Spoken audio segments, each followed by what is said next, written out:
Hey everyone, welcome back to Thriller Talks. Today, we're diving into a gripping story of control, illusion, and the dark side of perfection. Don't worry, darling. Set in the 1950s, deep in the American desert, this seemingly perfect community hides a chilling secret that only one woman, Alice, dares to uncover. At first glance, Victory seems like an idyllic paradise. Clean streets, stunning landscapes, and a tight-knit community where everyone's needs are met. But beneath the shiny surface, there's something deeply wrong. Alice is about to discover that her perfect life isn't as real as it seems. So, let's break it down and see what happens when Alice starts to question her reality.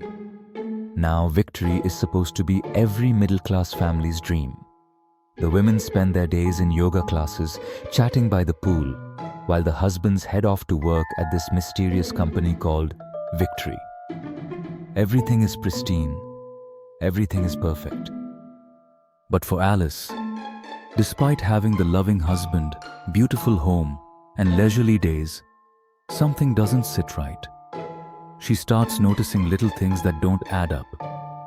Tiny cracks in the perfect facade.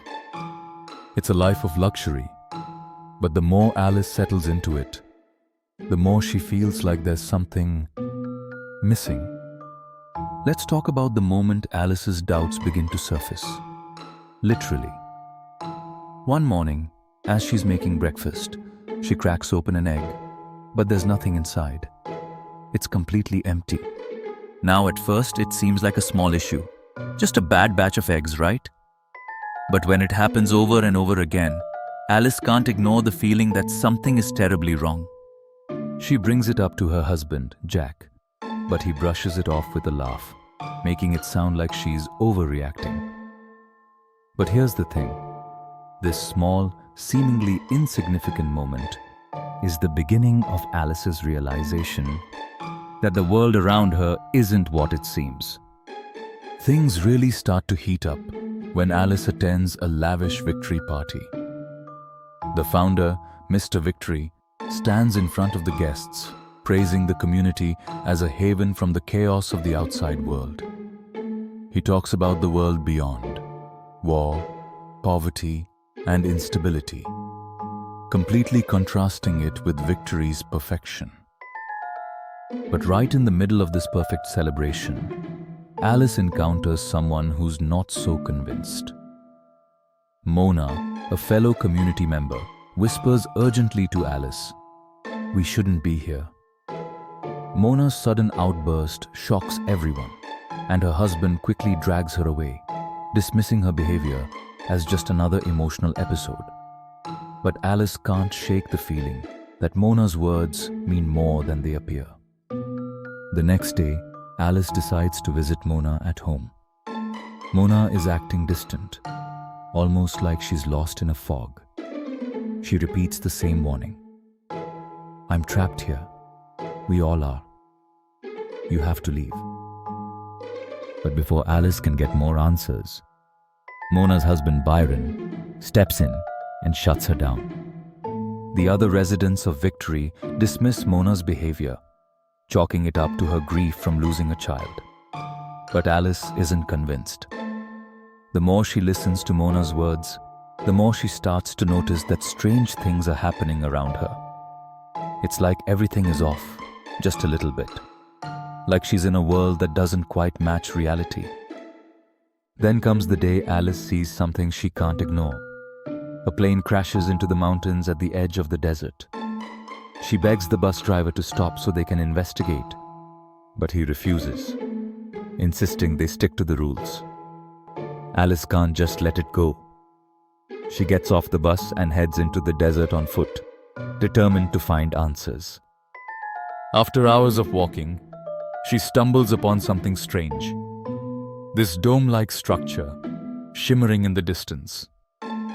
She touches the surface, and the next thing she knows, she's out cold. When Alice wakes up, she's back in her bed. Jack insists it was just a dream. But Alice knows deep down that what she saw was real.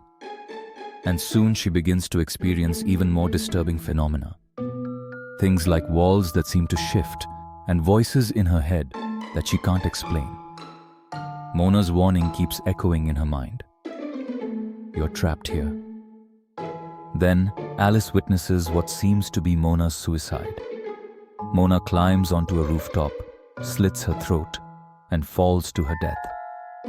But when Alice tries to confront the staff about it, they insist Mona just left the community. This moment is the breaking point for Alice. She begins to piece together the truth. Victory is a simulation, a manufactured reality created by the Victory Company. The women are trapped in this illusion, living out their husbands' perfect fantasies, while the men go about their real lives outside the simulation. Once Alice realizes the truth, she knows she has to escape. The stakes couldn't be higher. She carefully plans her getaway, avoiding the enforcers who are on the lookout for anyone trying to break the rules. In a heart-pounding moment, Alice drives to the dome, the place where she might finally find freedom. As she touches the glass surface, everything around her shatters, and she breaks free from the simulation. So, what do we take away from Alice's journey? Don't worry. Darling forces us to question the nature of control, freedom, and happiness.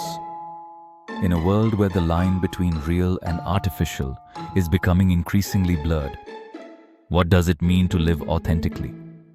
And is true happiness worth the price of ignorance?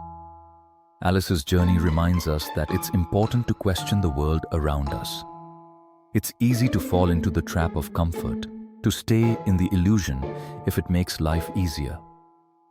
But Alice chose to break free, even when the truth was more terrifying than the lie.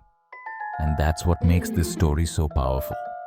So, what would you do if you were in Alice's shoes? Would you stay in the illusion?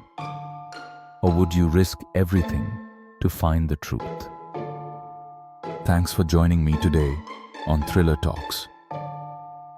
If you enjoyed this breakdown, be sure to like, share, and subscribe for more deep dives into some of the best thrillers out there. Until next time, keep questioning reality, and I'll see you in the next video.